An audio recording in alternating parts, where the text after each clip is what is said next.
It started on a quiet, rainy morning inside one of Washington, D.C.'s finest hotels. A middle-aged black man walked in to check in like anyone else. Within minutes, two security guards turned that morning into a public humiliation. What they didn't know was that the man they dragged into the rain was a senior FBI agent, one who would bring their entire fake empire crashing down before the day was over. Rain fell in thin silver lines against the glass doors of the Radcliffe Hotel, soft enough to sound like static on an old radio.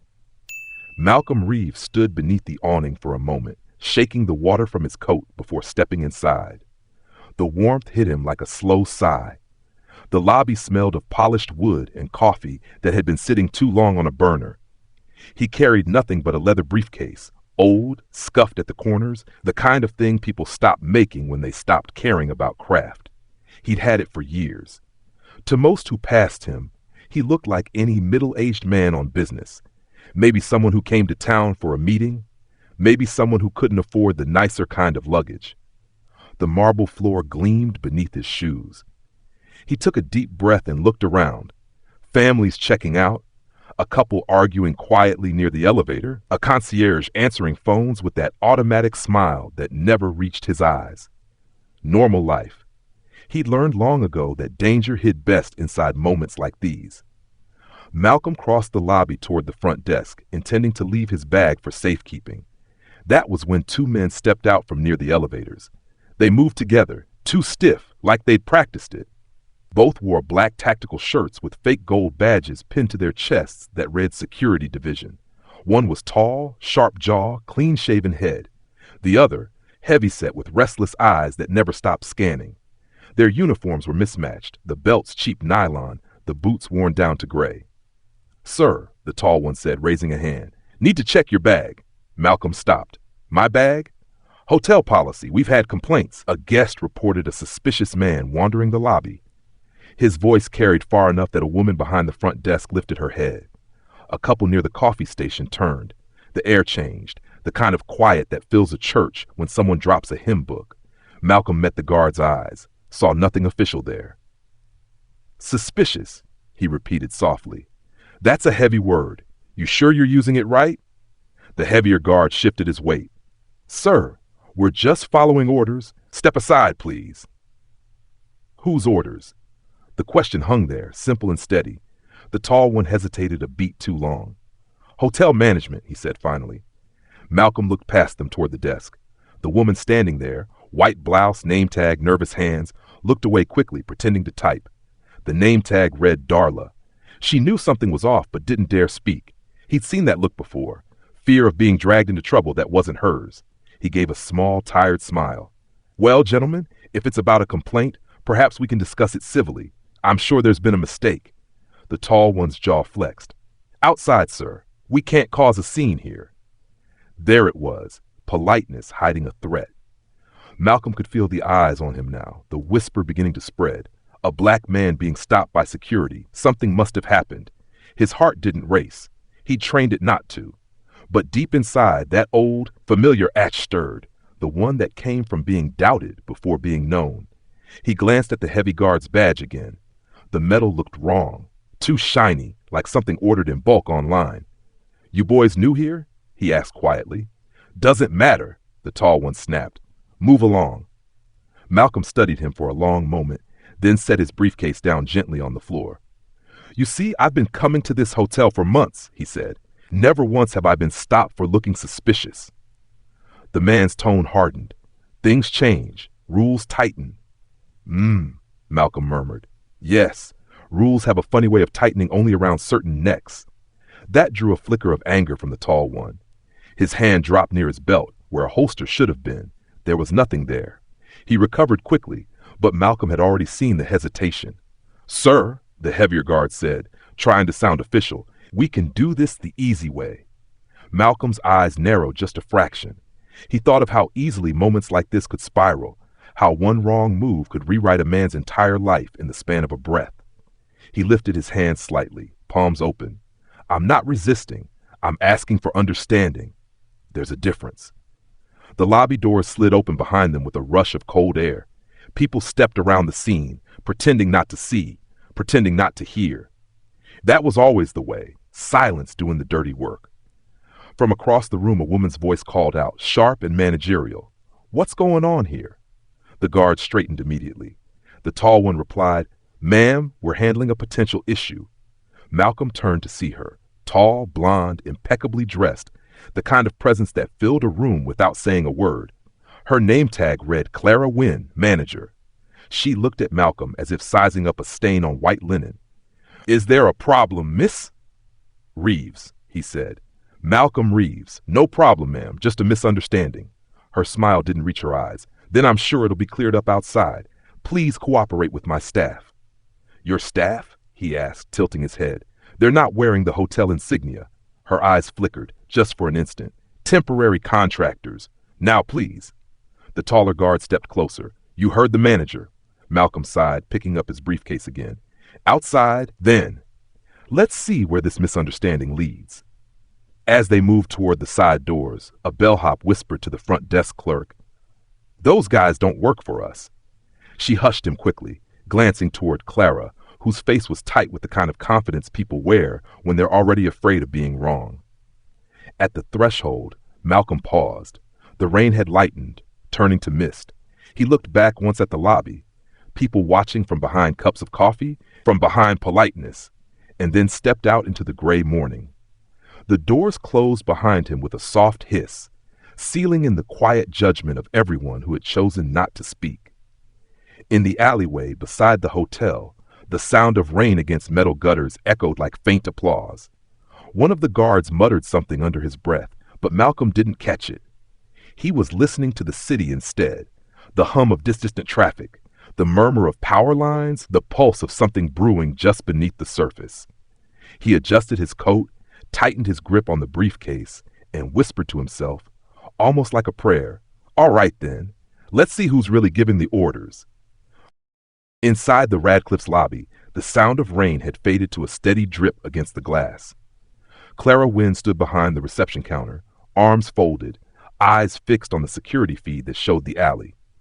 The image flickered with static, but she could see the three figures, two guards, one man in a gray coat. Her jaw tightened. The last thing she needed was another complaint about her hotel, not after the month she'd had. The corporate owners had already warned her twice about maintaining image and stability. One more incident, and she'd be gone. "Clara," said Darla, the desk clerk, her voice thin. "Those men, are they with our team? I don't recognize them from the schedule." "They're contractors," Clara said without looking up. "Temporary support from Patriot Shield. They came recommended through our corporate liaison." Darla frowned. "They didn't sign in this morning, and their IDs they look printed." Clara turned sharply. "Darla, do you want to manage this place? Then stop worrying about things that aren't your concern. They're licensed. That's all that matters." She said it with conviction, but her heart skipped. The truth was, she hadn't checked anything. A man named Cole Masters had called her 2 weeks earlier, offering additional security services. He spoke with authority, dropped the right names, even mentioned a partnership with another hotel chain. The timing was perfect. After a recent break-in, corporate wanted visible guards on site. Patriot Shield had seemed like a gift. But now, as she watched the feed, she felt the faintest sting of doubt. The tall one, Rick, had looked too eager. The heavier one, Mason, seemed like he'd rather be anywhere else. Maybe they were ex-police. Maybe not. Behind her, the elevator doors slid open and a couple stepped out, laughing. The woman whispered, "Isn't that the man from earlier? The one they stopped?" Her partner shushed her quickly. Clara straightened her blazer and forced a smile. "Everything's fine, folks. Just a minor security check." The words tasted false, even she said them. In the back office, her assistant manager, Kyle, was going through emails. "You sure you want those Patriot Shield guys handling this?" he asked. "They sent over no paperwork, no contact address, nothing but a P.O. box." "I know," Clara said, rubbing her temples. "But they were cheap, and they promised results." "Results," Kyle repeated. "That's what everyone says before something blows up." She gave him a glare that shut him up, then turned back to the monitor. On screen, the tall guard seemed to be gesturing for the man, Malcolm Reeves, she remembered, to put his hands on the wall. Malcolm didn't. He just stood there, calm as stone. Why is he not resisting? Kyle murmured. Because he knows he's in the wrong, Clara said automatically, though she didn't believe it. There was something unsettling about the way Malcolm carried himself, too poised, too certain. People guilty of something usually pleaded, argued, got nervous. He hadn't flinched once. A knock came from the lobby doors. It was the hotel's real night guard, a wiry man named Pete. He leaned in, rain dripping from his cap. Miss Wynn, those two outside. Never seen them before. Want me to check their credentials? Clara's nerves spiked. No, leave it be. I'll handle it. Pete hesitated. Ma'am, I don't mean to pry, but I heard they're saying that man out there, he's not some random guest. He's FBI or something. Clara froze. Who told you that? Bellhop said the janitor overheard it. The guy's been here before, staying on and off. Real quiet type. She forced a laugh that came out too sharp. Rumors? People love drama. He's probably just another lawyer who thinks he's above the rules. Pete didn't look convinced but nodded and left, wiping his shoes on the mat as he went. When the door shut, Clara felt her pulse in her ears. She hated this feeling, being uncertain, losing control. For 10 years, she'd built a reputation as the manager who never flinched, who kept her lobby polished and her staff obedient. But lately, things had begun to slip. Budget cuts, short-staffed shifts, guests complaining about uncomfortable interactions. The Patriot Shield deal had seemed like the one decision that might prove she could still run this place tight. Her phone buzzed. Unknown number. She hesitated, then answered. Miss Wynn, a man's voice said. Smooth, confident, the same one she'd heard before. Cole Masters, Patriot Shield. I understand you've had an incident this morning. Yes, she said quickly. Your men are detaining someone who caused a disturbance. Is that standard procedure? It depends on the individual, he replied. Sometimes we find it best to remove potential threats quietly. Do you trust your staff? Of course I do, she said, taken aback. Then trust my team. We'll have it resolved within minutes. No police, no headlines. You'll thank me later. The line went dead before she could answer. She stared at the phone, the unease crawling higher in her chest. Cole hadn't asked for details. He'd already known. The rain outside deepened, blurring the security feed into streaks of gray. Malcolm's silhouette was still there, unmoving. Clara exhaled and muttered, Just finish it. Darla approached timidly. Ma'am, maybe we should go out there, just to be sure. Absolutely not, Clara snapped. You stay where you are. But if something happens, I said stay put. The words cracked louder than she meant, echoing across the lobby. Guest turned, her face flushed with heat.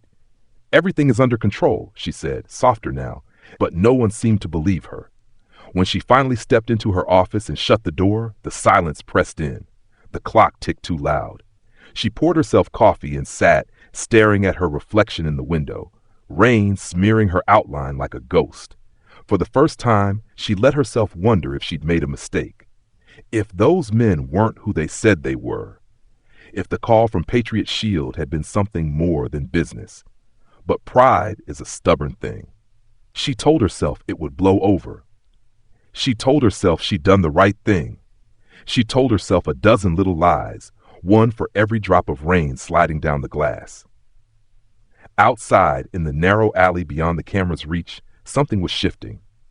The men she trusted to keep order were no longer following her orders at all, and the man they thought they were detaining was about to change the meaning of power inside her hotel forever. The alley behind the Radcliffe was narrow, a strip of cracked pavement between two tall walls dripping with rain. Trash bins lined one side, the kind that always smelled faintly of bleach and rot. Malcolm stood under a rusted fire escape, coat damp at the shoulders, briefcase still in his hand. The two so-called security guards flanked him, Rick on the left, Mason on the right.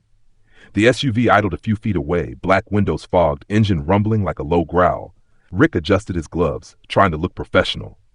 Let's make this easy, old man, he said. Just hand over the case. Malcolm studied him calmly. You're not hotel security. Rick's smirk twitched. We're private contractors. Patriot Shield. You're trespassing. Patriot Shield, Malcolm repeated softly, tasting the name like something bitter. That's what you call yourselves? Mason shifted, glancing nervously toward the street. Look, we don't want trouble. Our HQ said you might be carrying something important. We're just supposed to check and report. HQ? Malcolm asked, his tone mild, almost curious. And who's your HQ? Rick snapped. "You ask a lot of questions for someone about to get escorted off property." The rain picked up again, tapping on metal like impatient fingers. Malcolm's gaze drifted toward the SUV. The windows were tinted too dark for local regulation. Someone was inside. He could feel it. A shadow moving in the driver's seat, a faint glow of a phone screen. "You mind telling me who's sitting in that car?" he asked quietly. Rick hesitated, then barked a laugh that didn't sound real. "Just back up. Don't worry about it." Malcolm took one step closer. "You sure you want to go through with this? I'll give you one chance to walk away, no questions asked." Rick straightened, trying to look dangerous. "You think you scare me?" "No," Malcolm said, voice low. "I think you don't know who you're dealing with." Mason swallowed hard. He was sweating despite the chill. "Rick, maybe we should just wait. Something's off about this guy." Rick spun on him. "He's a civilian? You see a badge? No? Then shut up and follow orders." Malcolm let the silence hang. He could read them now, the telltale signs of amateurs, mismatched gear, no communication earpieces, stance all wrong. Not trained law enforcement, not even decent rent-a-cops. But someone had sent them, and that someone wanted what was inside his briefcase. He lifted it slightly, letting the leather creak. "You said your HQ wants this," he said. "You know what's in it?" Rick shrugged. "Classified documents, maybe. We don't ask. We just deliver." "Deliver to who?" Rick's mouth tightened. "You asked too many questions." Malcolm smiled faintly. "Then let me guess. Cole Masters still running your operation?" That name hit like a gunshot. Mason blinked. Rick froze, shrugged. "What did you just say?" "Cole Masters," Malcolm repeated. "Tall, blonde, thinks he's smarter than he is. Likes to quote military slogans he never earned. Used to work for the Bureau before he sold his integrity for cash." Rick's bravado faltered for a heartbeat, then returned. "Never heard of him." "Sure you have," Malcolm said. "He recruited you, promised good money, no background checks, told you you'd be part of something bigger, told you you'd be the good guys keeping order when the rest of the world's falling apart." Mason's voice cracked. "How the hell do you know that?" "Because," Malcolm said, stepping closer, "I was the one who fired him." For a moment, no one moved. The rain filled the gap, soft and steady, like applause for a play no one wanted to see. The man inside the SUV shifted again, the window rolling down just enough to reveal a shape, a man watching, phone to his ear. Rick noticed and seemed to take courage from it. "We're wasting time," he said. "HQ wants that case now." He reached out, hand closing on the handle of the briefcase. Malcolm didn't pull back, didn't fight. He simply looked Rick dead in the eye and said quietly, "You take that and you won't live long enough to open it." Rick's hand froze. For the first time, doubt cracked through his mask. "You threatening me?" "No," Malcolm said, voice even. "I'm telling you what Cole will do to you when he finds out what's inside. You think he trusts you? He's using you. The second you deliver the wrong thing, you disappear." Mason looked between them, his breathing fast. "Rick, he's bluffing, right? Tell me he's bluffing." Rick glared but didn't answer. The SUV door creaked open behind them, a tall figure stepping out, face hidden beneath a hood. Even through the rain, Malcolm recognized the posture, the careful, predatory confidence of someone who once carried a badge. "Speak of the devil," Malcolm murmured. The man stopped a few yards away. His voice came out calm, almost friendly. "You've got a good memory, Reeves. Thought you'd retired." "Cole," Malcolm said, turning slightly, "you're still sending children to do men's work, I see." Cole Masters chuckled, the sound slick as oil. "I like efficiency. Besides, I didn't expect the Bureau to send you. You were always too sentimental for field work." "You should have chosen a quieter nest," Malcolm replied. "This hotel's under federal observation." Cole's smile faded. "That so? Then I guess we're both trespassing." The two guards glanced between them, confused. "Boss?" Mason asked, voice small. Cole ignored him, eyes locked on Malcolm. "You still carrying that badge, or is this some nostalgic visit?" Malcolm tilted his head. "You'd know if you'd ever learned the difference between authority and ego." For a second, they just stood there. Two men who'd once fought on the same side, now separated by something deeper than rain and regret. Cole took a slow step forward. "Hand me the case, Reeves. Don't make this personal." "It's already personal," Malcolm said. "You turned a protection contract into a racket. You planted fake guards in federal zones. You think that's just business?" Rick's eyes widened. "Wait, federal zones? You said this was corporate work." Cole's patience snapped. Shut up, Rick. Mason took a step back, fear spreading across his face. You said no one would get hurt. Malcolm's tone softened, but it carried steel. He lied to you. Both of you. He's running you blind. You think you're his team. Truth is, you're disposable. Cole reached into his coat, and for a heartbeat, everyone tensed. Malcolm stayed perfectly still. The rain drummed louder. Cole pulled out a phone instead of a weapon and lifted it. Smile, he said coldly. You're on camera. If anything happens to me, this footage goes public. You'll be the one in cuffs, not me. Malcolm gave a weary smile. You really haven't changed. Cole stepped closer, lowering his voice. I'll take that case one way or another. You can walk away now and keep your dignity. Dignity isn't something you give or take, Malcolm said. It's what's left when the rest of the world thinks you've got none. Cole's jaw clenched. You always had a line for everything. Occupational hazard, Malcolm said. Now I'll give you one last chance to leave before you drag your boys down with you. For a moment, Cole's expression wavered. Anger, regret, something in between. Then he turned to Rick and Mason. Take it. They hesitated. Malcolm's calm presence felt heavier than any weapon. Rick looked at Mason, uncertain. Mason shook his head slightly. Cole's voice rose. I said take it. And that's when Malcolm spoke, quiet but cutting through the rain like a blade. You really should have stayed buried, Cole. The sound of distant sirens floated faintly through the alley, barely audible over the storm. Cole heard it too. His eyes flicked toward the street, then back to Malcolm. The spell broke. Get in the car, he snapped to the guards. They moved fast, splashing through puddles, climbing into the SUV. Cole lingered one more second, meeting Malcolm's gaze. We're not done. Never said we were, Malcolm replied. The door slammed, tires spun against wet asphalt, and the SUV disappeared into the gray. Malcolm stood alone for a long moment, rain sliding down his face. Then he opened his briefcase, checked the hidden transmitter still blinking green inside, and whispered, Got you on tape, Cole. Every damn word. He shut it again, straightened his coat, and turned back toward the lobby lights glowing faintly through the rain. The rain had slowed to a drizzle, the kind that hung in the air instead of falling. The alley behind the Radcliffes smelled of wet concrete and something faintly metallic.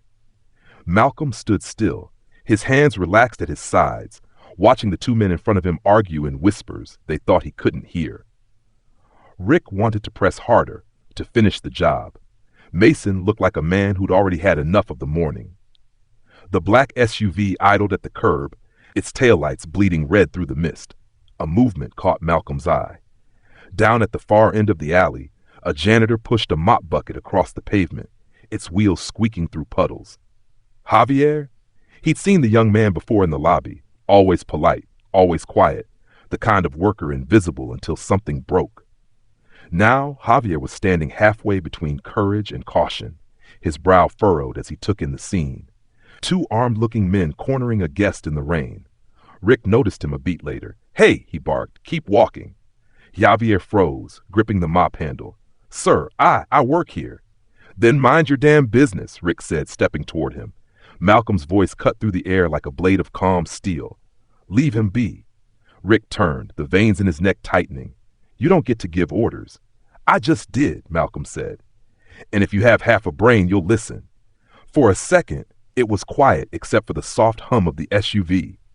Mason looked between them, uncertain, rain dripping off his beard. Javier took a cautious step backward, but his phone was already in his hand, recording. He kept it low by his leg, the lens pointed toward the men. Rick sneered. Kid wants to be a hero, huh? Malcolm took a step forward, placing himself between Rick and the boy. You even think about touching him, and this turns into something you won't recover from. Rick hesitated, then laughed too loudly. You talk like you've got backup coming. I don't need backup, Malcolm said. I just need you to take one more wrong step. It wasn't the words that made Rick pause. It was the way Malcolm said them. Calm, precise, like a man who had said the same thing before and meant it every time. From the SUV, the passenger door opened and a voice shouted, Rick! Mason! Move it along! Rick looked back, annoyed. We're handling it! Malcolm followed the sound. A shadow sat in the front seat, phone to his ear, head turned away. He didn't need to see the man's face to know. That voice, low, deliberate, carrying the arrogance of someone who believed the law existed for other people, He'd recognize it anywhere. Cole Masters. He'd been expecting this moment, just not here, not now. He kept his face unreadable. "Your boss is getting impatient," he said quietly. Rick frowned. "What'd you say?" Malcolm smiled faintly. "You heard me." The heavy-set guard's eyes flicked toward the SUV.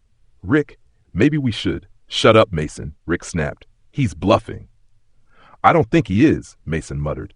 "Something about this guy—" "Enough!" Rick barked, then turned on Malcolm. "Drop the act. You're going to hand over that briefcase, or we'll take it off you." "Patriot Shield must be hiring desperate these days," Malcolm said. "They didn't even tell you what's in it, did they?" Rick hesitated. "Not our job to ask questions." "It never is," Malcolm said softly.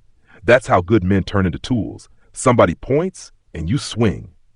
Rick's expression hardened. "Keep running that mouth and see what happens." The sound of thunder rolled faintly in the distance, the city holding its breath. Javier shifted his stance, thumb hovering over the screen of his phone. He was scared, but he didn't stop filming. Something in Malcolm's voice, steady, unshaken, made him believe this stranger wasn't just another guest. Rick stepped closer, one hand reaching toward the briefcase. Mason stayed back, unease growing in his eyes. "Rick," he said quietly, "he knows too much." He knew the name Patriot Shield. "Coincidence," Rick grumbled, but he didn't sound convinced. "Guy's just trying to scare us."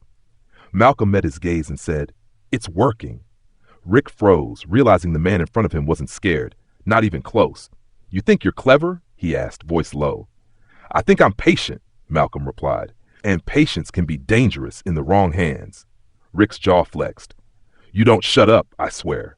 "That's enough." The voice came from the SUV this time, clear, commanding, unmistakable. Cole stepped out into the rain, pulling his hood down. He looked almost the same as Malcolm remembered, older maybe, but with that same smug confidence that came from believing he was untouchable. Rick straightened. "Boss, we were just—" "I can see what you were just doing," Cole said, his tone like ice. "Get back to the car." Rick blinked, confused. "What? We haven't got the—" "Now." Cole didn't raise his voice, but something in it made both guards flinch. Mason started backing away immediately. Rick hesitated, glaring at Malcolm one last time before turning. When they were out of earshot, Cole looked at Malcolm and smiled thinly. "You really can't resist poking the hornet's nest, can you?" "Depends on who's pretending to be a hornet," Malcolm said. Cole chuckled, slow and amused. "Still the same old Reeves. Always thought the Bureau's rules didn't apply to you." "Rules matter," Malcolm said. "You just forgot why they exist." Cole's expression flickered. "You shouldn't be here." "I could say the same," Malcolm said. "You're running private security scams through federal contracts. You think I wouldn't notice?" Cole took a step closer, lowering his voice. "You have no idea how deep this goes." "Then enlighten me," Malcolm said. "Not my job anymore," Cole replied. "You walked away from the Bureau. You could have stayed out of it."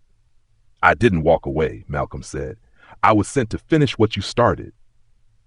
For a heartbeat, the rain was the only sound between them.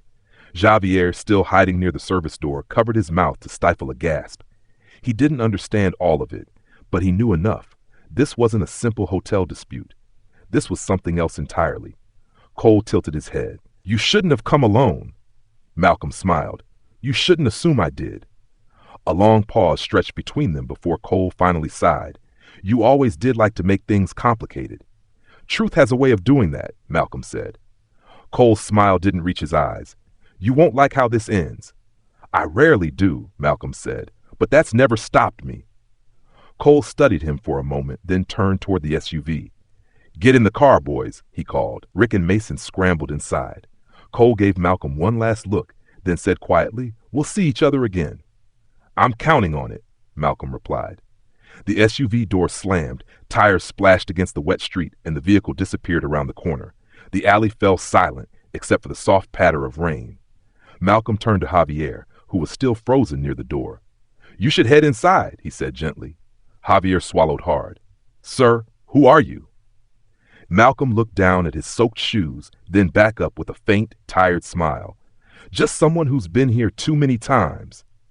As Javier slipped back through the door, Malcolm reached into his coat and pulled out a small transmitter no bigger than a coin. The light on it blinked green, recording, transmitting. He tucked it back into his pocket and looked toward the gray sky. Got you, Cole, he murmured, almost to himself. Every damn word. Then he picked up his briefcase, straightened his collar, and walked out of the alley. The rain started again, steady and cold, washing the footprints away. The conference room lights buzzed faintly above, the kind of hum you only noticed when everything else had gone still. A whiteboard covered in names and arrows took up half the wall, and the air smelled of burnt coffee and stale takeout. Malcolm Reeves stood at the head of the table, jacket off, sleeves rolled, his expression somewhere between focus and fatigue. Around him sat 6 agents, younger mostly, all watching him with the unease that came when a case started to feel too large to fit on paper. "All right," he said, tapping the board with the cap of his marker. "Let's start from the top. Patriot Shield. What do we know for certain?" Agent Harper, barely 30 and running on his 3rd cup of coffee, spoke first. "Private security firm based in Arlington. No federal certification, but they've got a dozen contracts with hotels, small government offices, even a courthouse." "Front company," Malcolm said. "Absolutely," Harper replied. "Funding's routed through 2 shell corporations in Delaware. We traced one account to a group flagged by counterintelligence last year. Possible extremist financing." Malcolm nodded. "And who's signing the checks?" Harper hesitated, glancing at his notes. "Cole Masters, former bureau, resigned 5 years ago under investigation for misuse of classified data. Disappeared for about a year, then resurfaced under Patriot Shield." The room went quiet for a beat. They all knew the name. Some had trained under him. Others had only heard stories, the kind of agent who was brilliant, reckless, and convinced the rules were for people less talented than he was. Malcolm exhaled slowly. Masters built this company on one idea: fear. He sells order to people who don't understand what it costs. Every fake badge, every false arrest, it feeds that illusion. And the money behind it? That's what we're here to find. Agent Rowe, an older man with tired eyes, leaned back. "You think he's moving weapons?" "Maybe," Malcolm said. "But it's bigger than that. He's infiltrating infrastructure, security systems, data centers, even hotels. Anywhere people trust a uniform, he plants his own." He turned back to the board, drawing a line from Patriot Shield to Radcliffe Hotel. "This is the node we can hit. Masters' team took over security contracts here last month. We intercepted chatter suggesting a drop point, a handoff happening on site this week." Agent Singh frowned. "So why send you in alone? We could have gone in full team, SWAT ready." Malcolm gave her a small smile that didn't reach his eyes. "Because Masters knows how the Bureau works. He wrote half the playbook. You show up with badges, he vanishes before you get through the door. We needed someone he'd underestimate." "You think he'll recognize you?" Singh asked. "He'll remember me," Malcolm said, "and that's the point." He set the marker down, resting his hands on the table. "I'll go in as a guest, just another tired man with a briefcase. If he bites, we have our evidence. If not, we wait until he slips. Either way, I'll record everything." Rowe frowned. "You still trust the wire? Those Patriot Shield guys are using signal jammers." Malcolm opened the briefcase on the table, just revealing a sleek transmitter no bigger than a matchbox. A small green light pulsed steady. Modified frequency. Our tech guys built it off a counter-surveillance prototype. It'll broadcast clean. Harper leaned forward. "You think he'll talk to you directly?" Malcolm closed the case. Cole never could resist an audience. He'll talk. The clock on the wall ticked past midnight. The team sat in the heavy silence that always came before a big move. Harper broke it. "Sir, permission to ask something off record." Malcolm looked up. "Go ahead." "Why you? There are a dozen field agents who could have handled this. You've got senior clearance. You shouldn't even be in the field anymore." Malcolm's gaze drifted toward the rain-speckled window. The city lights blurred into faint streaks of gold. "Because I know what he's capable of," he said softly, "and because I'm the one who let him slip through the cracks the first time." No one spoke. They all knew that tone, the voice of a man who wasn't chasing just a criminal, but a ghost of his own making. Rowe cleared his throat. "You trained him, didn't you?" Malcolm nodded once. "He was good, too good. Brilliant mind, but no moral compass. The Bureau gave him discipline, but he thought it was a leash. When we cut him loose, he started building his own version of justice. This," he gestured to the map, "is the result." Singh leaned forward.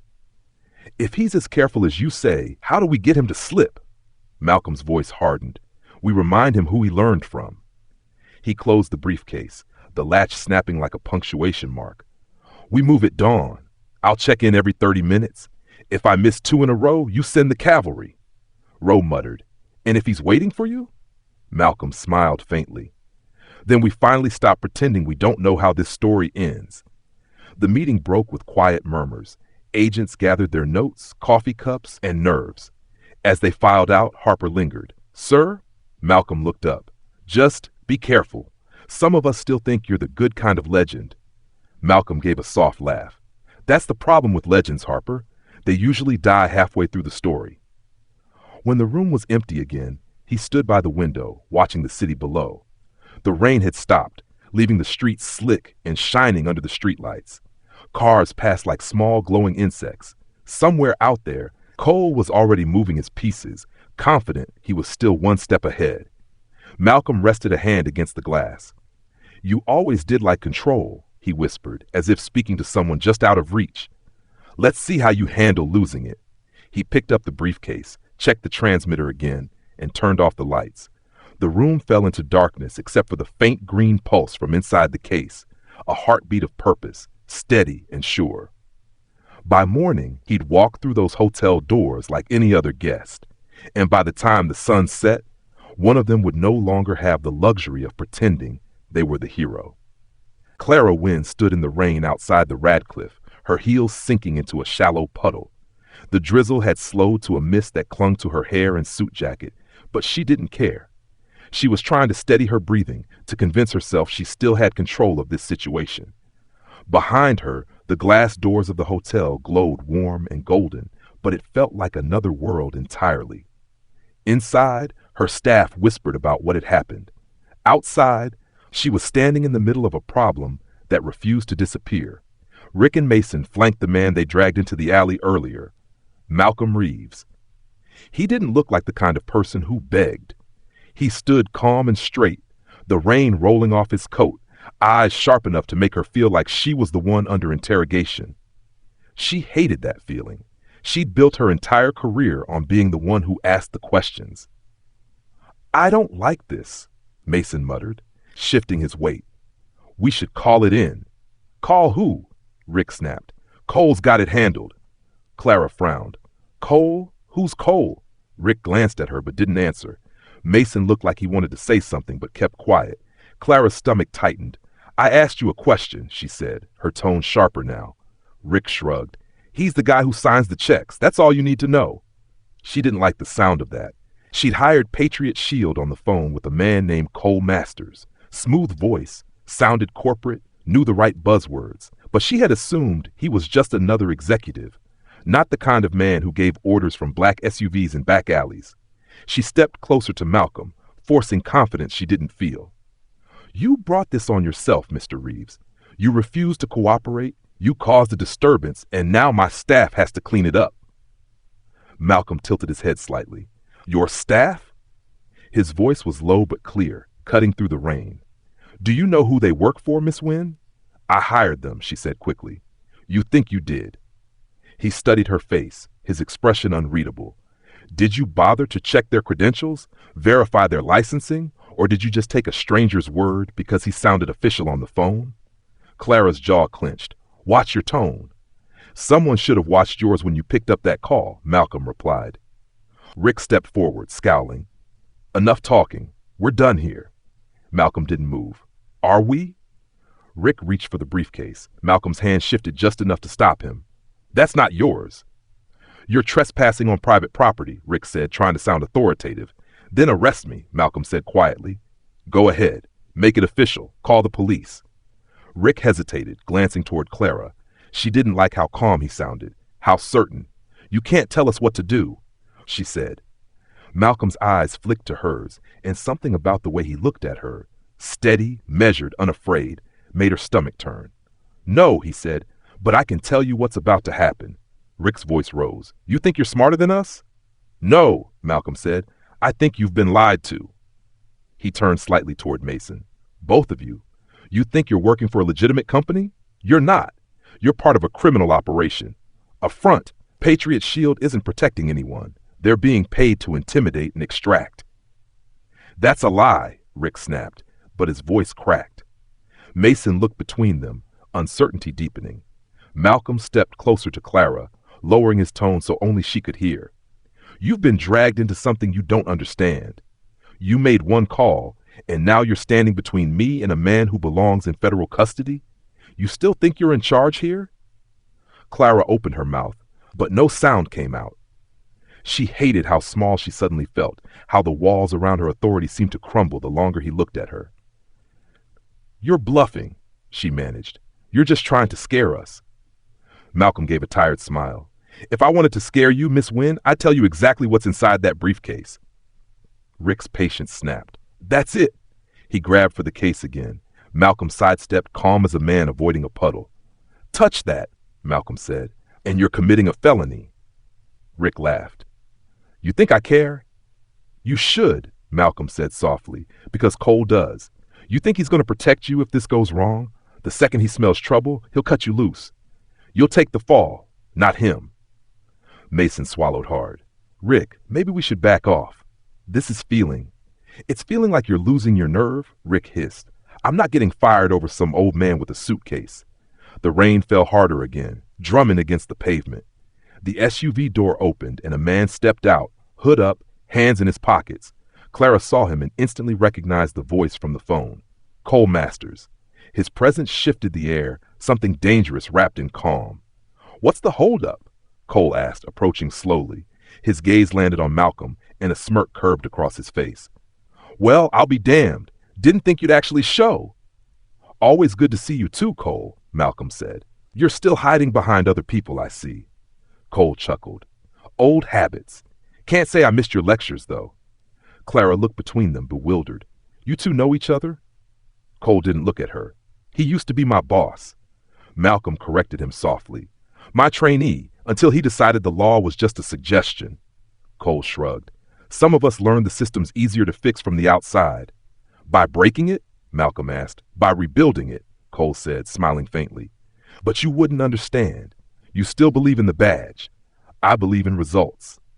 Clara felt the ground tilt beneath her. She had no idea what kind of mess she'd stepped into. She wanted to walk away, to call the police, to pretend none of this existed. But something about Cole's tone kept her frozen. Malcolm straightened. You're running an operation on federal property. You've infiltrated private networks, installed fake security in government buildings, and you're laundering money through hotel contracts. Cole's smile vanished. Careful, Malcolm. Words like that have consequences. So do crimes, Malcolm said. Cole turned to Clara.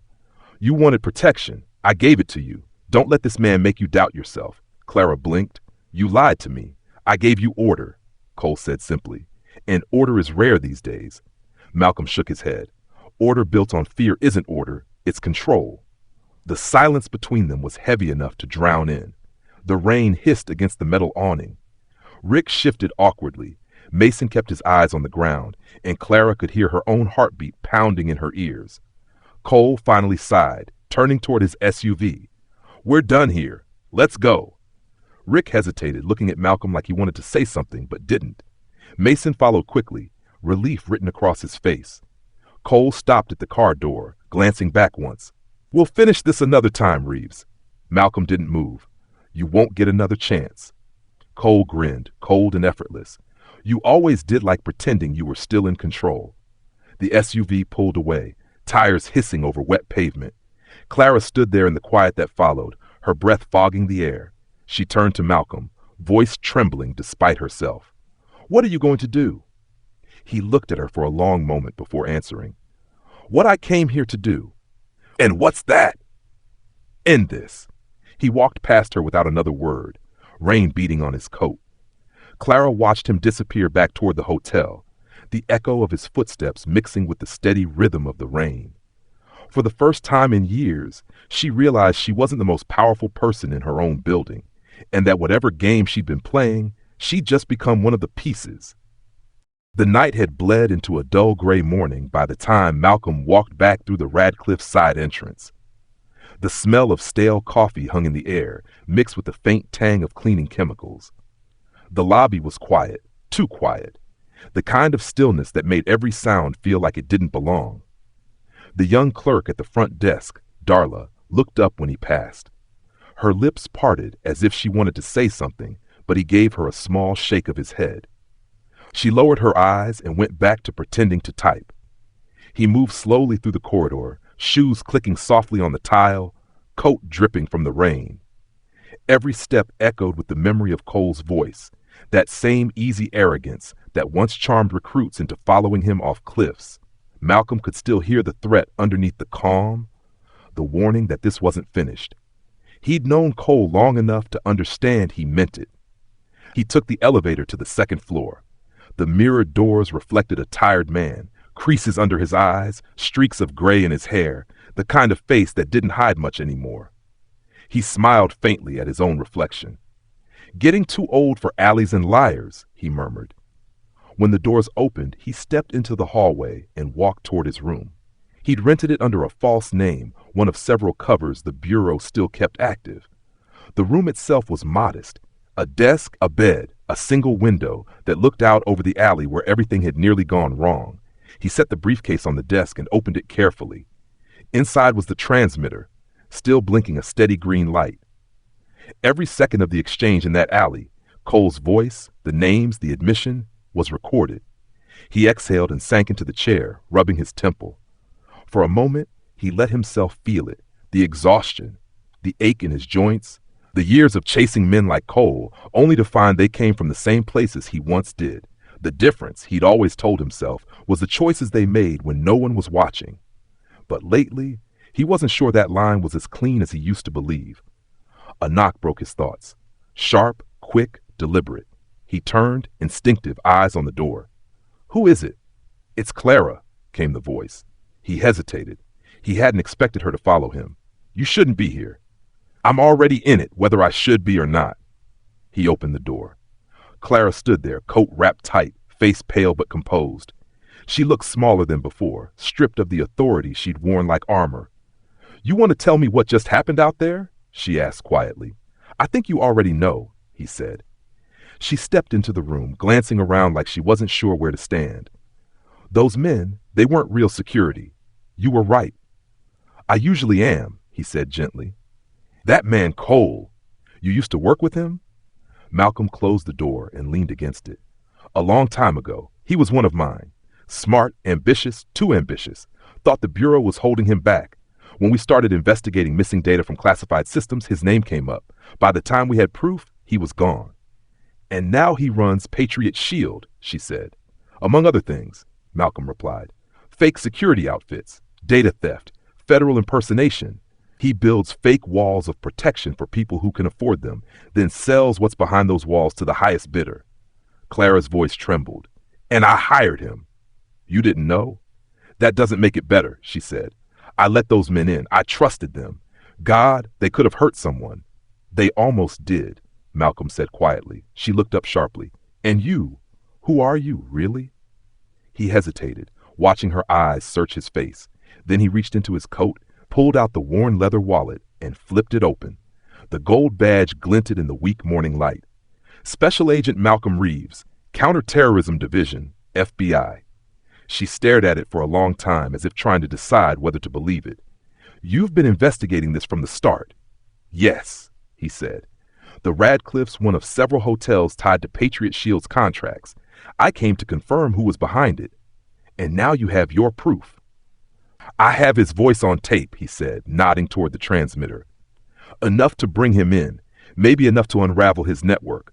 But men like Cole don't go quietly." Clara crossed her arms, hugging herself. "You think he'll come back?" "I know he will." She paced the small room, her heels clicking on the tile. "You could have told me from the start." "Would you have believed me?" She opened her mouth, then closed it again. "Probably not." Malcolm smiled faintly. "That's what I thought." They stood in silence for a moment. Outside, a siren wailed somewhere far off, then faded into the hum of traffic. The city was waking up. Clara finally spoke again, softer this time. "So what happens now?" "I'll send this recording to my team. Once they verify it, warrants go out. By tonight, Cole won't have anywhere to hide." "And me?" "You'll cooperate with the investigation. Turn over your records, your emails, anything that ties Patriot Shield to this hotel." She nodded, but her eyes were distant. "You know what's going to happen, don't you? The owners will fire me. They'll call it negligence. No one's going to care that I didn't know." Malcolm looked at her, the lines around his eyes deepening. "Maybe not, but the truth has a way of catching up to people, one way or another." "That sound like faith talking?" she asked. He chuckled quietly. "Sounds like experience." She looked toward the window, where the alley stretched below. "You think Cole ever believed he was doing the wrong thing?" Malcolm followed her gaze. "At first, no. People like him always start with good intentions, then they start thinking the rules don't apply, that they're fixing what's broken. By the time they realize they've become the thing they hated, it's too late." Her eyes softened. "You sound like you've seen it too many times." "I have," he said simply. The room felt heavier after that. Clara exhaled slowly, like she was releasing something she'd been holding for years. "If you catch him, what then?" "Then maybe the next person who hires a stranger with a badge will think twice." She nodded, her expression unreadable. Then, after a pause, she asked, "Do you ever get tired of being right?" He smiled, the kind that didn't quite reach his eyes. "Every day." When she left, the door clicked shut softly behind her. Malcolm sat back down at the desk and stared at the briefcase. The transmitter's light blinked steadily, patient as a heartbeat. He picked it up, turned it in his hand, and whispered, "You played your part, Cole? Now it's my turn." He reached for the phone, dialed the secure line to headquarters, and waited for the familiar tone. Harper's voice came through on the other end, rough with sleep. "Sir, it's Reeves. Upload the file from Channel 5. We've got him on record." There was a pause. "You sure it's solid? His voice, his operation, his name, it's enough." "Understood. I'll wake the team." "Do it quietly," Malcolm said. "We're not just catching a criminal, we're dismantling his church." When the call ended, he sat for a long time, staring out at the dawn creeping over the city skyline. Somewhere out there, Cole Masters was preparing his next move, certain that he still controlled the board. Malcolm smiled faintly, tired but certain. "You always underestimated patience," he murmured. "You never learned that's where power really lives." The light from the transmitter blinked once more, steady and alive, as the first real rays of morning broke through the window and spread across the desk like the beginning of an ending. The first thing Malcolm heard when he stepped out of the elevator was the sound of raised voices. The lobby, usually a quiet display of marble and muted luxury, was buzzing. Guests had gathered in small clusters, their faces a mix of confusion and curiosity. Outside the glass doors, the flash of blue and red lights painted the rain-slicked street in restless color. Police cruisers lined the curb, and uniformed officers were already moving through the entrance, their radios hissing with clipped instructions. Clara Wynne stood near the front desk, pale but composed, her arms crossed tightly. She looked up the moment she saw Malcolm. For a second, her expression flickered with something like relief, then guilt. "They're here," she said quietly. "I see that," Malcolm replied, his voice steady. "You call them?" She shook her head. "No, someone must have reported the SUV. Neighbors, maybe?" He gave a small nod. "That'll do." The lead officer approached, tall, broad-shouldered, wearing the kind of weary expression that comes from too many years of sorting truth from chaos. His name tag read Ramirez. "Morning," he said, glancing between Malcolm and Clara. "We got reports of a possible assault and impersonation of security personnel. Can someone tell me what the hell's going on?" Malcolm reached into his coat slowly, careful with every movement. "Special Agent Malcolm Reeves, FBI," he said, flipping open his badge. "Counterterrorism Division." Ramirez's eyebrows lifted, surprise giving way to recognition. "Well, that's above my pay grade. You'll want to detain 2 men, Rick Lawson and Mason Thorne, and a woman named Clara Wynne will be giving you her statement." Clara flinched slightly at her name. "I already told you," she said softly. "I didn't know what they were." "We'll sort that out," Malcolm said. He turned to Ramirez. "They're part of a front company, Patriot Shield. You'll find their IDs are fake, and there's a federal warrant coming through any minute. But for now, keep them separated. No talking." Ramirez nodded, motioning to 2 officers. "You heard him. Go." The lobby erupted into motion. Guests whispered. Phones rose to capture the scene. Rick and Mason were being led in from outside, both soaked, their faces drawn and pale. Rick still tried to talk tough, mouthing off to the officers, but Mason's eyes darted around, wide with panic. Clara stared at them like she was seeing ghosts. "Ma'am," Ramirez said gently, "you're going to need to step aside while we sort this." Clara's voice trembled. "You don't understand. I thought they were legitimate. They had paperwork, contracts." "Ma'am," Ramirez repeated, firmer this time. "Please." She backed away slowly, her heels clicking against the marble like punctuation marks to a confession she hadn't meant to make. Malcolm stayed where he was, the calm center in a storm of confusion. He'd seen this scene 100 times, truth clawing its way to the surface, dragging pride and fear with it. When the officers brought the two men closer, Rick's bravado cracked for the first time. "You think this ends with me?" He spat at Malcolm. "You think you've won?" Malcolm didn't blink. "I don't think. I know." Rick lunged forward, shouting something unintelligible, but the officers held him back easily. Mason muttered, "We didn't sign up for this," before being shoved toward the door. Outside, the rain had turned to mist again, a soft haze that dulled the flashing lights. The crowd had grown, neighbors, passers-by, people from nearby shops drawn by the commotion. Phones were everywhere now, little glowing rectangles capturing history in shaky hands. Malcolm followed the officers out, standing just under the awning. Clara trailed behind him, her face drawn. "They're treating me like I'm one of them," she said quietly. "You helped them," Malcolm said, "even if you didn't mean to." She looked at him sharply. "I didn't know." "I believe you," he said, his tone softening. "But believing doesn't undo what happened. You let them in because they made you feel important. That's how they work. They sell fear disguised as order." Her eyes filled with something between anger and shame. "Is that supposed to make me feel better?" "No," Malcolm said. "It's supposed to make you feel responsible." The sound of engines rumbled down the street. Two more vehicles, unmarked but unmistakable to anyone who'd worked the bureau long enough. Black sedans, tinted windows, moving with quiet precision. The doors opened, and two agents stepped out, suits dark against the gray day. One of them, a woman with cropped hair and sharp eyes, approached Malcolm with a nod. "Agent Reeves," she said, "we got the signal. The recording's solid. Washington approved the warrants." "Good," Malcolm said. "Take Masters if you find him. He won't go quietly." Her gaze flicked toward the SUV being searched by officers. "You think he's still in the area?" "He's too proud to run yet," Malcolm said. "But he's watching. He always watches." She nodded and turned to her team. "Secure the scene, get those men processed, and find out what's in that vehicle." Ramirez whistled lowly as the FBI moved in, efficient and quiet. "You people don't waste time," he said. "Can't afford to," Malcolm replied. Clara was standing near the doorway now, arms wrapped around herself. The hotel guests had retreated into uneasy silence. The Radcliffe's polished world of manners and money had cracked open, and underneath it was something raw and ugly. She looked at Malcolm. "What happens to them?" "They'll talk," he said. "Cole's not loyal to anyone, and neither are his people. They'll trade names for deals." "And Cole?" Malcolm's expression darkened. "He's not the kind of man who waits for handcuffs, but he's the kind who underestimates patience. He'll make his move soon." From across the street, someone shouted as a man tried to duck away from the growing crowd. A flash of motion. Dark hood, quick stride. Cole. Malcolm saw him immediately, that familiar sharpness in his movements. "There," Malcolm said, his voice low but cutting. "Don't let him leave." Two agents sprinted toward the fleeing figure, shouting commands. Cole didn't stop. He darted between parked cars, slipping into the fog like a shadow that didn't belong to anything.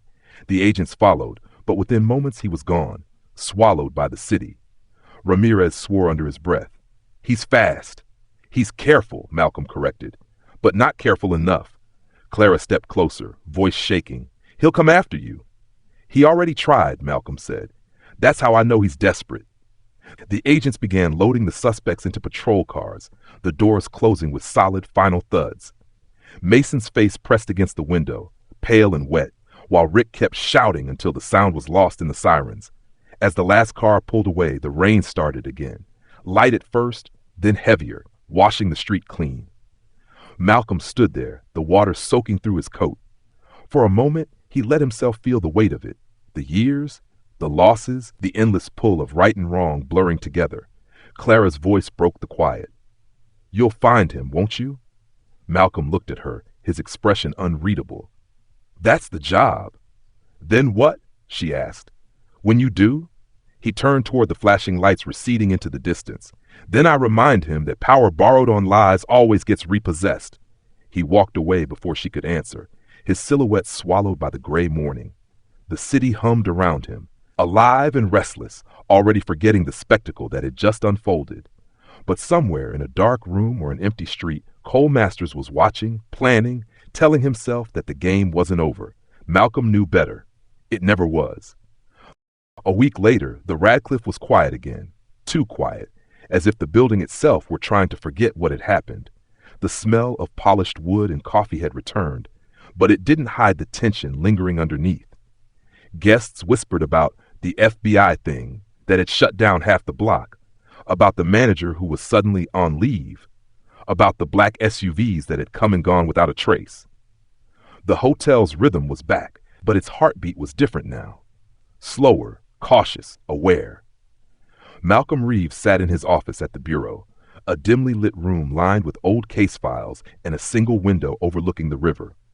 Morning light spilled across his desk, glinting off the corner of the same worn briefcase that had started all of it. The transmitter inside had long stopped blinking. The data had been extracted, analyzed, and logged under an official case number that would soon disappear into the archives. Patriot Shield dismantled. He leafed through the final report, eyes moving over each line as if reading a story he already knew the ending to. Cole Masters, wanted on multiple federal charges, including impersonation, fraud, and conspiracy. Current whereabouts unknown. Mason Thorne and Rick Lawson had taken plea deals within 48 hours, trading testimony for shorter sentences. Clara Wynn was cleared of criminal intent but dismissed from her position. Her cooperation had helped build the case against Patriot Shield, but her name would never escape the shadow of it. Harper knocked on the door before poking his head in. "You look like a man staring at ghosts," he said. Malcolm smiled faintly. "Maybe I am." "Report's good. The deputy director said to thank you personally. They're calling it a clean win." Malcolm leaned back in his chair. "There's no such thing." Harper hesitated, then stepped inside. "They're still looking for Masters, border alerts, Interpol, the works. You think he's gone for good?" "He's too vain to disappear," Malcolm said. "Men like him always want to be seen again. They mistake silence for defeat." Harper nodded slowly, unsure if that was comforting or terrifying. "Well, when he does resurface, we'll be ready." "Will we?" Malcolm asked softly. Harper looked puzzled. "You don't think so?" Malcolm set the report down and rubbed the bridge of his nose. "We'll catch him, yes, but readiness isn't the same as understanding. You can't stop a man like Cole just by putting cuffs on him. You have to understand why he became who he is.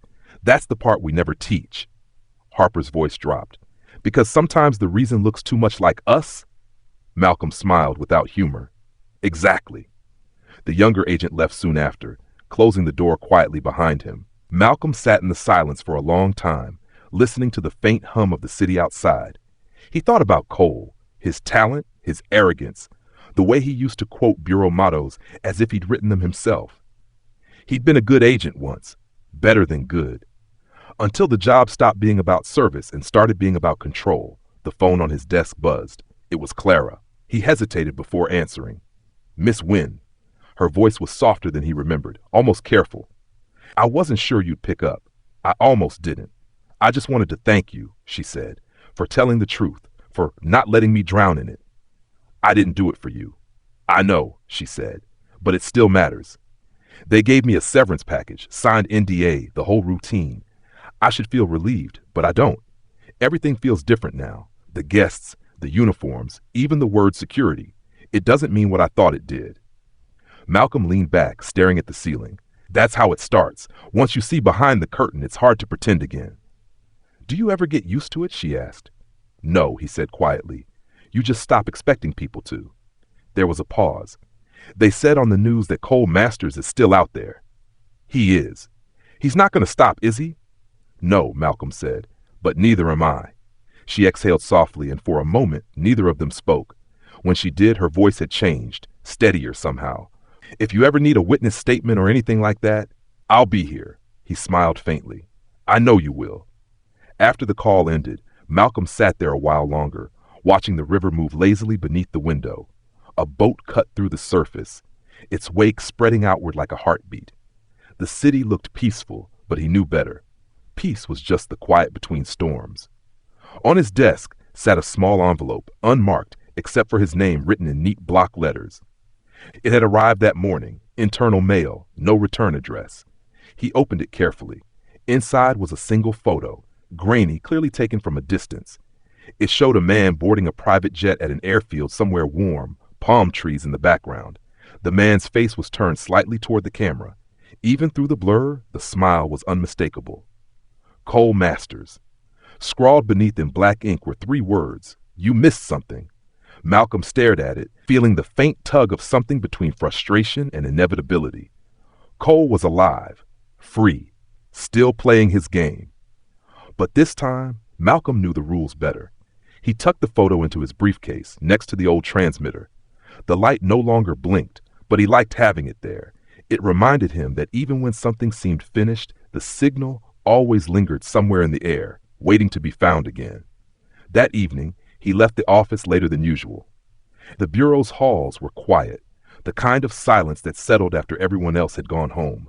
Outside, the city was washed clean by a late shower, the streetlights reflecting off the pavement like mirrors. He stopped by a diner on the corner, the kind of place where the waitresses still called you Han, and the coffee tasted faintly of yesterday. He ordered a black coffee and sat by the window, watching the rain beat on the glass. Javier, the young janitor from the Radcliffe, appeared on the evening news playing on the diner's old TV. The headline read, "Local employee credited for recording key evidence in FBI operation." Malcolm smiled quietly to himself. The kid had done well. Maybe the next generation would learn faster than his did. The waitress refilled his cup. "Rough week, huh?" she asked. He gave her a small, weary grin. "You could say that." "Well," she said, patting the counter, "whatever it was, you look like you won." Malcolm looked out the window again, watching a police cruiser pass by, its lights dim in the drizzle. "Winning's not the right word," he said softly. "It's more like surviving with purpose."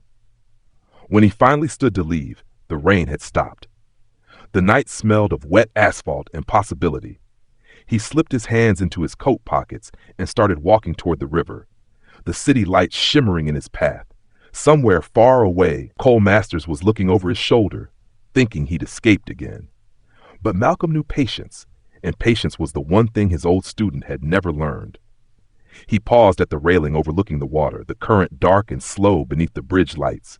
His reflection looked back at him, older, steadier, not quite done yet. "You can run," he whispered to no one, "but the truth always travels faster." The wind shifted, carrying the faint hum of traffic and the promise of another long chase. Malcolm smiled, turned up his collar, and walked on. A bright afternoon spilled through the Radcliffe's tall windows, catching dust in the air like lazy confetti. The storm that had shaken this place felt far away now, replaced by the clatter of luggage wheels, the soft squeak of freshly mopped floors, the small music of a hotel doing what hotels are meant to do: receive, reassure, repeat. Malcolm Reeves paused under the chandelier and took it in. Same marble, same piano, same polished counters, yet the room carried a new temperature, like someone had opened a window and let the truth in. He adjusted the strap of the old briefcase and stepped toward the front desk. Darla saw him first. Her smile was timid, as if afraid to be caught being kind. "Mr. Reeves," she said, almost a whisper. "Welcome back." "Good to see you still here," Malcolm answered, the corners of his eyes crinkling. "How's the coffee these days?" "Less burnt," she said, surprising herself with a tiny laugh. "We changed the filter, and the supplier, and the manager." He nodded once. "That'll do it." A man in a dark blazer approached, but he wasn't just any staffer. Javier had traded his mop for a radio and a small brass nameplate that now read "Security Supervisor." The jacket fit a shade too big, the way new roles sometimes do, but his stride had grown steady, his gaze direct. He extended his hand without hesitation.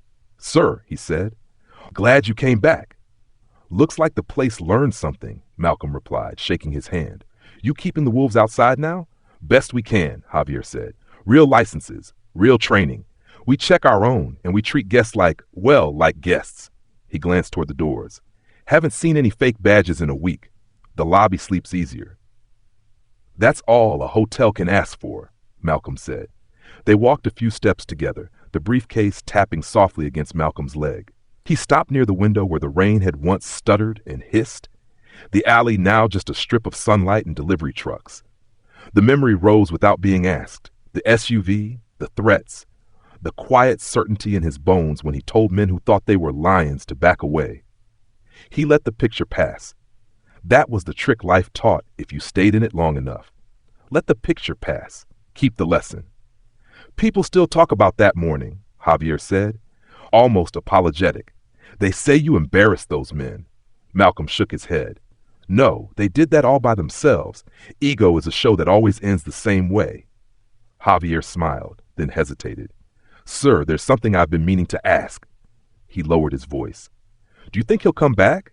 The one who ran. Men like him live for second acts, Malcolm said. But this stage doesn't belong to him anymore. He tapped the lobby floor with his shoe. It belongs to whoever remembers what it's for. A figure appeared at the edge of Malcolm's vision. Clara stood near the concierge desk in a plain navy dress, no name tag, no hard armor in her voice when she said, I didn't expect to see you. He took her in. Less sheen, more person. I wasn't sure I'd come, he answered. But the coffee's improved. She managed a thin smile. Most things do when someone tells the truth. She folded her arms, then let them fall again, as if the gesture had nowhere to land. I came to sign some final papers. They're replacing me with a man from corporate. He speaks in bullet points. Bullet points can't walk a lobby, Malcolm said, but they do make good cover for people who can't. I don't want cover, she said quietly. Not anymore. I want better. Then be better, he said simply, from wherever you stand next. Clara swallowed, nodded, and glanced at Javier. He's been training the team, wrote a protocol, checks the contracts himself.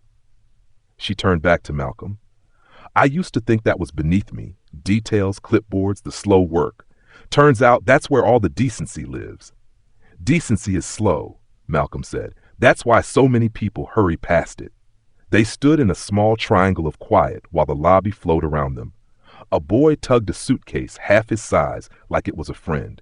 A woman left a tip on the piano and whispered thank you to the player. The city beyond the glass threw light back inside, as if blessing the room that had learned to breathe again. Can I ask you something? Clara said after a moment. Why did you come back? You did your job. You could have left it all to the courts and the cameras. Malcolm looked past his own reflection in the window to the street he knew by heart, the bus bench, the flower stand, a couple sharing a map as if maps still mattered. Because justice doesn't finish a thing, he said. It only clears the space where the right thing can begin. I wanted to see if anyone walked into that space. Javier lifted his chin slightly, as if measuring himself against the doorway of that idea. We're trying, he said.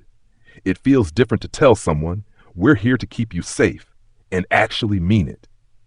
Meaning it is the whole of the job, Malcolm said. Without meaning, a uniform is fabric and metal and the sound of a zipper. With it, a uniform is a promise. A bell chimed, a family checked out, a couple checked in, a courier signed a tablet and vanished. Life layered itself back over the raw place where fear had been. When it does that, Malcolm had learned, you don't clap. You stand still and let it, and you thank whatever quiet agent of mercy pulled the edges together. Clara's voice softened. They told me you don't like being called a hero. I don't, he said. Heroes stop bullets. I just stop arrogance. He gave her a gentle look. Arrogance is loud. Dignity whispers. I follow the whisper. She nodded, her eyes glassy but clear. I'll remember that. A housekeeping cart rattled past, the attendant humming under her breath. Javier's radio crackled, and he answered with a confidence that hadn't been there a week ago. Short words, even tone, the routine dignity of doing it right. Malcolm listened to the sound the way an old carpenter listens to a house settling. You learn what's strong by the way it handles its own weight. Mr. Reeves, Darla called from the desk, holding out a small paper cup. Not burnt. He took it, tasted it, and smiled. Progress, he said, sip by sip. They walked toward the doors together, and the light outside made the lobby flare. At the threshold, Malcolm paused. The alley to the left was a ribbon of sun. The street to the right was open, ordinary, promising nothing except the honest burden of the next hour. The older you get, the more that promise feels like grace. Javier broke the quiet first. Sir, before you go, one last thing. When they talk about what happened here, what do you want them to remember? Malcolm considered the question the way you consider a key before you turn it. He looked at the brass handles polished by 1,000 hands, at the carpet that carried every kind of shoe, at the ceiling that had watched both pride and apology pass below it. Then he answered as if he were placing something careful on a shelf where others could reach. I want them to remember that real authority doesn't need volume or costume, he said. It needs accountability, and it needs people brave enough to say, we were wrong, and then do the dull, holy work of fixing it. Javier nodded like a promise. Clara blew out a small breath, the kind that lets a person put down a load they carried too long. Malcolm stepped into the afternoon. The city's hum met him like an old friend, buses sighing, a cab horn scolding, shoes on concrete spelling out the day in little taps. He turned his face to the sun. Somewhere far off, there would be another lobby, another uniform that didn't mean what it said, another man who thought the rules were made for other people. Patience would lead him there, as it always had, and he would do the same work he'd done his whole life, point at the lie and ask it to step aside so the truth could get through. Behind him, the doors whispered shut. A new guard checked an ID the right way. A clerk smiled because it was honest rather than required. A manager without a name tag signed a paper and decided quietly not to repeat who she had been. These were small things, but this is how a place heals, fiber by fiber, choice by choice, like until the fabric can bear weight again. Malcolm adjusted his coat and started down the steps. Javier called after him, not loud, just enough. Sir, he turned. Thank you, the young man said. Malcolm nodded, the gesture old and simple. Take care of the lobby, he said. The world walks through it. He reached the sidewalk and joined the current. The day felt wide. He felt light in the way a man feels light when the work is hard, but the lesson landed where it needed to land. As he crossed the street, a gust of wind lifted the edge of his coat, and for a heartbeat, he was 30 again, the city all appetite and invitation. He smiled at the memory and let it go, the way you do when you've learned what you came for. By the time he reached the corner, the hotel had folded back into the city's ordinary miracle. He didn't look back. He didn't need to. He already knew what waited there. Not applause, not headlines, just a lobby with a better memory and a young man with a radio who would guard the door with something stronger than posture. That was enough. For a good day's work, it was more than enough. And if somewhere a man with a familiar smile stepped off a plane and told himself the game was still his, well, patience would answer that in time. The world has a way of collecting on its debts. The lesson he left behind would do its quiet work, spreading like light under a closed door. Real power doesn't wear uniforms. It wears integrity, and it stays, even when no one is watching.